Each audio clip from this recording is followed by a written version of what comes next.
Hi everybody. This week we are going to be talking about art and design in the natural world. Humans have this need and this desire to recreate the natural world, whether that's to understand it or to record or document it. And artists and designers have studied and been inspired by nature in various ways throughout history. So today we're going to take a look at a few different approaches that they've taken. The first is studying nature. Many artists and designers have taken an observational approach to studying nature. So that usually starts with some exploration and investigation, then it'll turn into documentation, which will sometimes be used for education. We see this as early as 17,000 BCE in the cave paintings of Lascaux, France, where artists recorded wildlife that they saw in their everyday life. We also see it in the work of Albrecht Dürer, who was a German artist who had a really keen interest in depicting nature.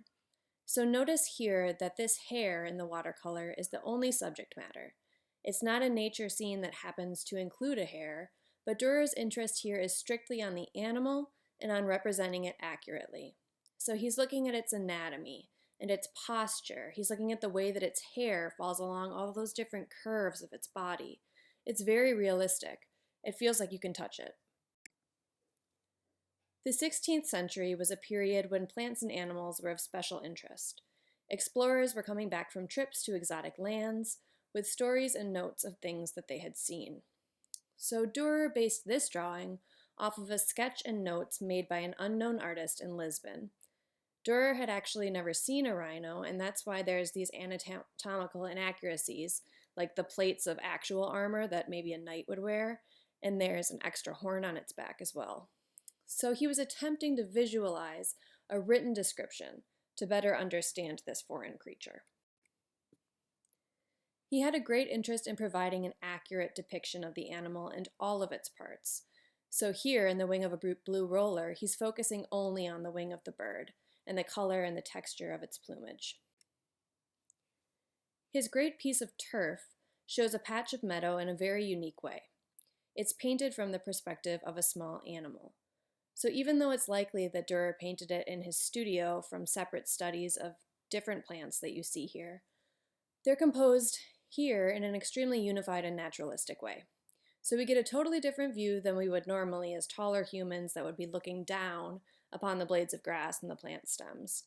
Here, those things dwarf us, and we can understand them from the perspective of a smaller creature.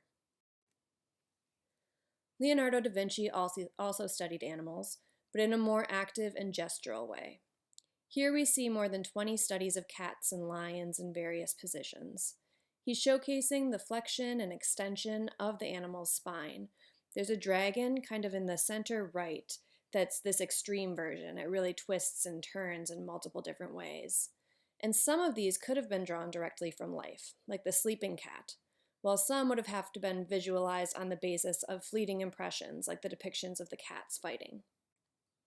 Here's another. His anatomical study of a horse shows the musculature of the animal as it is in motion. So we see the legs bending and the muscles flexing as this horse gets ready to run or jump.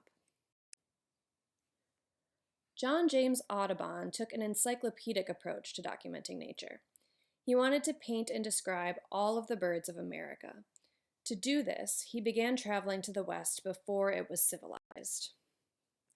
His publication, called Birds of America, includes a collection of 435 life-size plates of illustrations of birds from the United States. So if you were to turn the page weekly, which is what the Cincinnati Library does, it would take over 8 years to go through each plate. And there are about 120 sets of the plates still in existence today. In these plates, these images of the birds are highly dramatic. They're life-size portraits that are accompanied with these exhaustive scientific descriptions of wildlife. The descriptions include things like measurements of each part of the bird, the descriptions of each part, its habitat, descriptions of its movement and its temperament, even its diet. Many of these birds were shot by or for Audubon. He would add them to his collection and use wires to hold the stuffed birds' bodies in lifelike positions in order to paint scenes like this. One approach to understanding nature is to order and classify it, as Ernst Haeckel did in his scientific illustrations. So these are magnified view drawings of marine sponges, and because of that view, you can really see their geometric structure. He depicted things as small as microbes and organisms, showing the symmetry in even the smallest natural patterns. Many of his drawings actually inspired patterns that were used in the Art Nouveau movement. And he helped introduce the world to microscopic organisms that people had never seen. They're these kind of visual encyclopedias of living things. And by arranging the illustrations symmetrically on the page, he allows his viewers, even those with no scientific background, to make connections between different types of plants and animals. Charlie Harper was an illustrator whose drawings were published in 1961 in this Golden Book of Biology, which is a roughly middle school level introduction to biology. The book is 99 pages, in which Harper illustrates everything from anatomy to astrophysics. And he wasn't a scientist. He was an artist, right? He didn't write this book. If you look at the bottom, it's illustrated by him. So he had to learn about each of these things before he was able to do that. These illustrations are highly stylized, and they show not just the components of animals, but also visualizations of information like their place on the food chain. He called his style minimal realism. And this minimal realist style allowed him to capture the essence of his subjects with the fewest possible visual elements in an aesthetic that's easy to digest for young learners. Harper stated, "When I look at a wildlife or nature subject, I don't see the feathers and the wings, I just count the wings. I see exciting shapes, color combinations, patterns, textures, fascinating behavior, and endless possibilities for making interesting pictures." His stylized minimalism contrasts with the naturalistic realism of artists like Audubon, but they're both educational studies of the natural world. Anna Atkins was one of the first female photographers. She published the first book of photographs in 1893, and the book was comprised of cyanotypes of algae. So to make a cyanotype, you put whatever you want to photograph on top of the paper and expose it in sunlight for just about 10 to 20 minutes, rinse it off, and dry it. And the result is this literal impression of the object, which is simplified in color and texture. Other recorders of nature were landscape photographers. The American West was a huge source of inspiration for 19th century photographers. In 1870, William Henry Jackson began documenting the Yellowstone River and Rocky Mountains. His photos were instrumental in convincing Congress to create Yellowstone, which was America's first ever national park. Carlton Watkins was another pioneer of landscape photography. He was an American photographer, best known for his photos of the Yosemite Valley.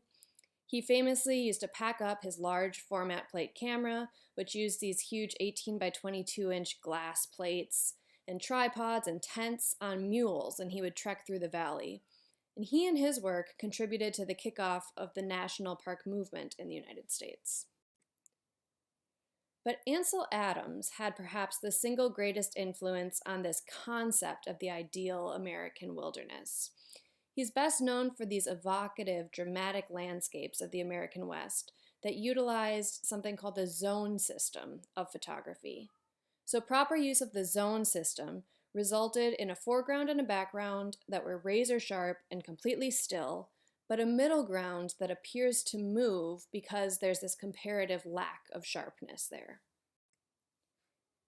In his photographs, dark shadows are competing with these bright highlights, which gives a sense of drama and a transcendental quality to the places he's shooting, allowing us to really feel the essence of that place. Rather than simply just documenting nature, he uses his mathematical and scientific understanding of photography to create photographs that interpret it. Edward Weston used a large format camera to depict crisp images of both natural places and objects. He's best known for his precise studies of natural forms, like this zoomed-in portrayal of a shell. or this photo of a cabbage leaf. And if the slide didn't have a title, you might not know that this is a vegetable. You might think it's something entirely unrelated, like fabric.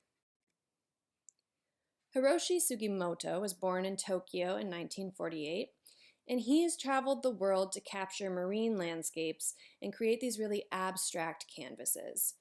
His photos are about experiencing rather than documenting nature. From his statement about this Seascapes series, he states, "Water and air, so very commonplace are these substances, they hardly attract attention, and yet they vouchsafe our very existence. Mystery of mysteries, water and air are right there before us in the sea. Every time I view the sea, I feel a calming sense of security, as if visiting my ancestral home, I embark on a voyage of seeing."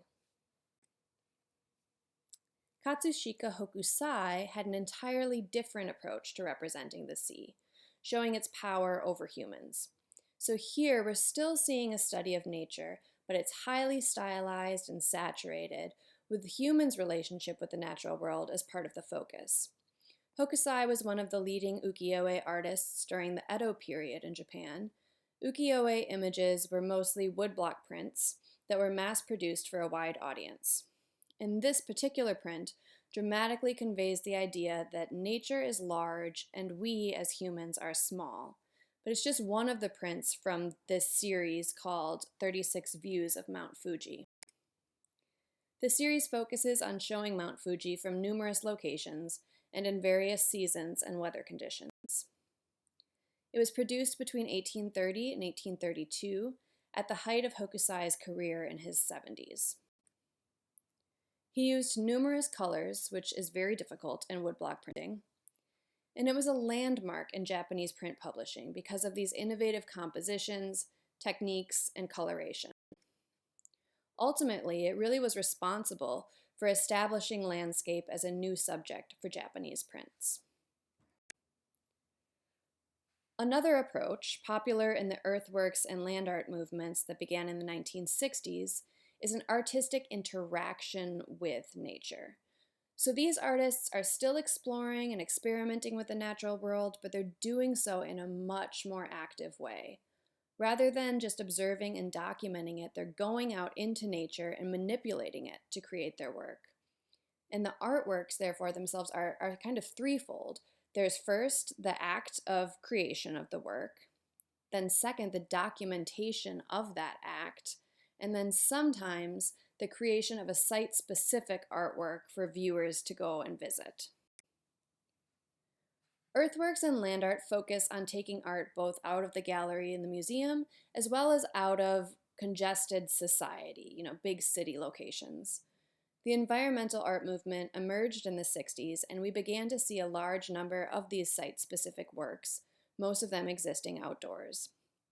Because of their site specificity and impermanence, photographs are a really important part of the work. So here, in Richard Long's A Line Made by Walking, he walked back and forth across the same path in Wiltshire, London, and that packed down grass created by his steps shows the act of walking and evidences his journey by making a minimal, temporary adjustment to the landscape. And eventually the grass would grow back and the line would vanish, requiring photographic documentation to show that past existence of this act. Andy Goldsworthy also works with the temporary manipulation of nature. He's a British sculptor best known for his temporal, site-specific sculptures made entirely from natural materials. Goldsworthy makes art from nature. He manipulates it by placement, but he lets it fall apart naturally. His works are usually ephemeral, meaning they last only a short time. His supplies are all natural. He usually collects bits of nature and then relocates or rearranges them to form seemingly unnatural scenes, as you see here with these colored leaves. Some of his installations last longer than others, depending on their construction. For example, on the bottom left, this sphere made of logs likely withstood natural elements better than the fallen branch covered with yellow leaves on the right. But Goldsworthy really embraces this. He creates each work knowing that nature will eventually reclaim it. Sometimes it happens before he even finishes creating a piece, if a big wave or a large gust of wind were to come in. This natural destruction of the piece, though, is just as important to him as its construction. It showcases nature reclaiming itself. Other artists, like Robert Smithson, used industrial construction equipment to manipulate nature on this really monumental scale. So this spiral jetty is a 1,500-foot-long coil of black basalt, limestone rocks, and earth that extends out onto the Great Salt Lake in Utah, and it exists in this terminal basin. So water flows in from the lake, but there's not an outlet for it, so it evaporates. And this is an area that's rich in minerals, so nothing can really live here, no sea life. And Smithson was interested in entropy and the way that things break down in nature. So at first, water fills in the spots between the spirals.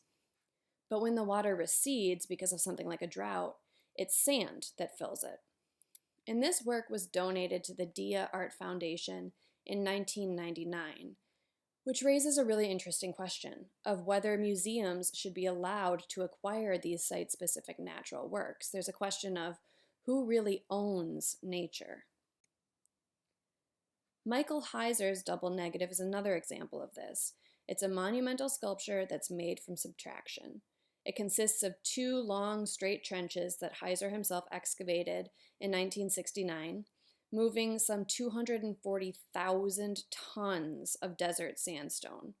It covers an area 1,500 feet long, and each of those trenches is 30 feet wide and 50 feet deep. So it's essentially a hole in the ground that's as big as the Empire State Building. Heiser's said to have spent $25,000 creating it. The two incisions of the earth line up perfectly. They mirror each other from opposite sides of this canyon, and that shape implied by the two negative spaces becomes kind of visually united as a path across this divide, hence the title Double Negative. And this piece was acquired into Los Angeles' Museum of Contemporary Art in 1985. However, it's located in Nevada, which is a 7-hour drive from LA. And according to the artist Michael Heiser's wishes, the museum will undertake no conservation of this piece. He wants nature to eventually reclaim the land through water and erosion, which will likely take millennia. And this raises another interesting question regarding museum ownership. If the museum is to have no conservational responsibility whatsoever to the work, why would they pay to become owners of it? Nancy Holt's Sun Tunnels are a large-scale installation in Utah's Great Desert Basin on 40 acres of land that she actually did purchase for the project. It consists of 4 of these 22-ton concrete pipes that are arranged in a cross pattern, and they align with the sunrise and the sunset on the summer and winter solstices. Each of the cylinders is pierced with smaller holes that represent the stars of 4 constellations. And these tunnels were a collaboration between many people beyond just the artist, including engineers, astronomers, pipe manufacturers, and drillers, as well as truck drivers. The 4 concrete tubes act kind of as these viewfinders. In Holt's words, they bring the vast space of the desert back to the human scale. The Lightning Field, by the American sculptor Walter de Maria, is a work of land art situated in this remote area of the high desert in western New Mexico. It's comprised of 400 polished stainless steel poles installed in a grid array measuring 1 mile by 1 kilometer. The poles are spaced 220 feet apart and have solid pointed tips that define this perfectly horizontal plane. So like if you had a big enough piece of paper, you could lay it on top of them and the paper would be completely flat. And even though it's called the lightning field, that's not actually its purpose, but it does sometimes happen. Lightning strikes, though, are actually really quite destructive to the work because they char the earth and the metal, and anytime one is struck, that pole has to be replaced. The work is actually meant to be experienced over a long duration of time, so you can stay in a cabin near the field and you're encouraged to walk through it. Different light at different times of day on different days reflects off of the metal, giving completely unique, even surreal visuals that can only fully be appreciated in person. Christo and Jean-Claude were a married couple who created these monumental works of environmental sculpture. Their works require years of preparation and research, tons of meetings with local authorities and groups of local citizens, and they also cost a lot of money. However, they're temporary and they're usually only on view for a few weeks. Running Fence was 18 feet high and 24.5 miles long. It extended east-west near Freeway 101 just north of San Francisco, and it existed on the private properties of 59 ranchers, following the rolling hills and then eventually dropping down into the Pacific Ocean. Running Fence was completed on September 10, 1976, and it consisted of 42 months of collaborative efforts. They needed the ranchers' participation, they had to go to 18 public hearings, 3 sessions at the Superior Courts of California, they had to draft a 450-page environmental impact report to get temporary use of the hills, the sky, and the ocean. All expenses for the work were paid by Christo and Jean-Claude, the artists themselves, through the sale of studies and preparatory drawings and collages, as well as scale models and original lithographs for the work. The artists did not accept sponsorship of any kind. And Running Fence was made of 2,152,780 square feet of this heavy woven white nylon fabric. It was hung from a steel cable strung between 2,050 steel poles that were each embedded 3 feet into the ground. It didn't use any concrete, but it was braced laterally with guy wires and about 14,000 earth anchors. The top and bottom edges of the fabric panels were secured to the upper and lower cables by 350,000 hooks. All parts of Running Fence's structure were designed for complete removal with no visible evidence of Running Fence remains on the hills of Sonoma and Marin counties. As it had been agreed with the ranchers and with county, state, and federal agencies, the removal of Running Fence started exactly 14 days after its completion, and all materials were then given to the ranchers. In the end, Running Fence crossed 14 roads and the town of Valley Ford, but it still left passage for cars, cattle, and wildlife. It was designed to be viewed by following 40 miles of public roads in Sonoma and Marin counties. And then it ends here by trailing off into the Pacific Ocean. Some artists actually use nature for performance work. They have a more personal relationship with nature, and rather than observing it or manipulating it, they interact with it and exist within it. Ana Mendieta was an exile from Cuba, and she was sent to an orphanage in Iowa when she was just 12. Her Silhouetta series, of which there are more than 200 of these individual private performances, are these sculptural performances of her leaving her physical trace in nature. This is her statement from the series. My exploration through my art of the relationship between myself and nature has been a clear result of my having been torn from my homeland during my adolescence. The making of my Silhouetta in nature helps the transition between my homeland and my new home. It is a way of reclaiming my roots and becoming one with nature. In her short film Stromboli, Marina Abramovich lays on the seashore, facing the sky with her eyes closed. And these waves occasionally flow under the arch of her neck and they soak her. But regardless, she remains silent and motionless with just this roar of the waves crashing onto her, her head moving in response to them. The last wave in the video actually drowns her for a short moment, but she quickly changes the position of her head, suddenly finally reacting to the rising tides in a more active way. In his film Birth, Charles Siddons buried himself in dirt and clay before slowly emerging as though being born from nature. He temporarily made his body part of the earth during the burial, and subsequently made his body a canvas for the earth after he emerged covered in it. Other artists bring nature into the art world instead of requiring visitors to go to specific natural sites or view documentary photographs and videos of artists interacting with nature. They let viewers experience nature from a new perspective and allow nature itself to be viewed as art. Hans Haka's Grass Grows was a mound of dirt that was seeded with grass and grew inside the gallery with the help of watering and direct sunlight through the gallery windows. Each day, it changes and it grows. Your experience varies depending on when you view the exhibition. This piece highlights the process of its own evolution, one that occurs naturally nearly everywhere in the world. But by bringing it into the museum and shining a light on it, he shows the beauty of that ordinary process that usually goes unnoticed. He's literally asking viewers to watch grass grow. Similarly, the Boyle family brings our attention to blown-up versions of land that we walk over constantly without a second thought. Their World Series is a project of epic proportions to examine and present 1,000 randomly selected sites from the Earth's surface. They record each site by creating a cast of the Earth's surface, combining real materials like soil, rocks, and tarmac, with resin and fiberglass to make these three-dimensional wall-mounted presentations of that site. Sometimes animal, plant life, and human activity are incorporated into the work.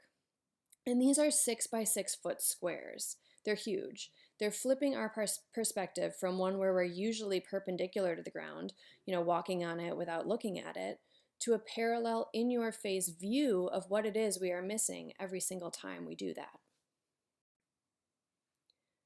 Yoko Ono takes a very unique approach to depicting nature. In Earth Piece, she asks you to listen to the sound of the earth turning. It's one of us in a series of her instruction paintings where she invites the viewer to participate in an alternative imaginary encounter that can be conducted either in or outdoors, allowing you as the viewer to imagine and experience nature in your own mind. So rather than absorbing nature visually, she asks us to give it our cerebral attention. Some artists use nature as their tool. They bring their canvas or paper into nature and let natural processes create the marks. And these marks are evidence of nature's active existence, of its movement, and of its power. David Balula literalizes the representation of landscape by submerging his canvases in rivers and creeks to submerge them in water, soil, and algae. Similarly, his buried paintings retain stains and sediment from underground. So he brings his canvases to the water, to the dirt, and allows natural processes to do the mark making. In Charles Ross's burn drawings, sunlight is focused into a single point of raw power that burns a path across a wooden plank. Portraits of sunlight are basically drawn by the sun itself. Clear days create a broad smoke flare. Days with passing clouds leave these kind of like unburned interruptions, and overcast days produce no marks at all. They're blank boards. So he's providing the materials to allow the sun to draw a portrait of itself. Many designers have learned to follow nature. This process is referred to as biomimicry, which is the imitation of the models, systems, and elements of nature for the purpose of solving complex human problems. Designers use biomimicry to solve human problems with already established natural solutions. A great example of this is the bullet train. The bullet train got its name from its shape, which originally featured a round front. But this shape posed a problem because upon entering tunnels, it would build up a ton of pressure and make this sonic boom noise when it exited. So the company wanted to design a quieter train. They looked to nature and how birds can go from air to water without making a splash, and they came up with this more aerodynamic design, which in turn actually goes 10% faster on 15% less electricity.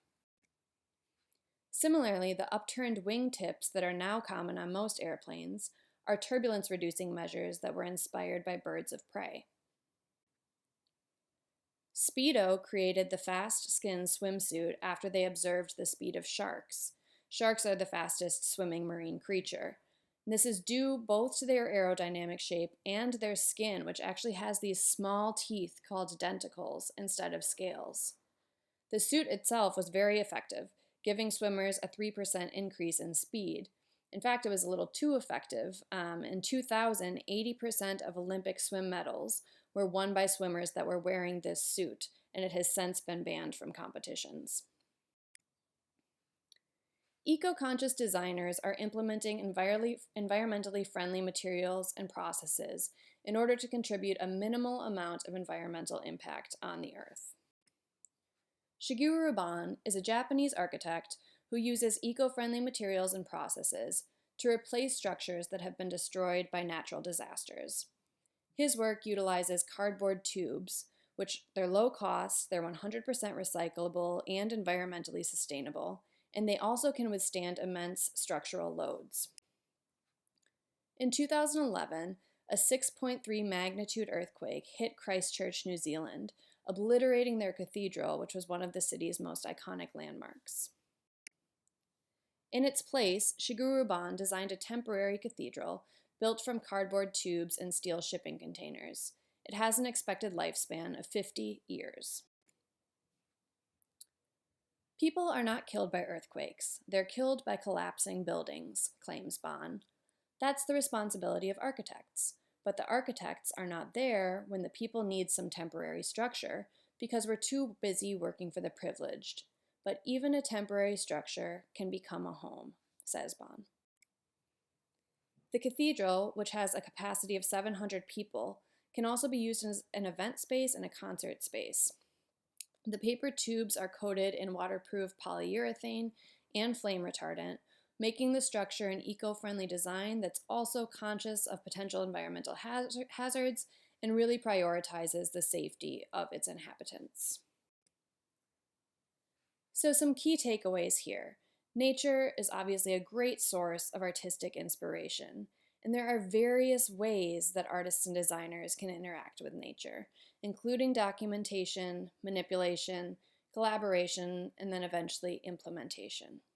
So for your final assessment, I'm asking you to use one of the artists or designers I mentioned as inspiration to create a project proposal for a hypothetical client. There's guidelines, very specific guidelines that are posted on the Moodle. And for this hypothetical project, there's no budget, so have fun with this. You will need to use your research skills. You'll also need to provide a sketch and outline your idea before you write a brief formal proposal. As always, please let me know if you have any questions. Great job this semester.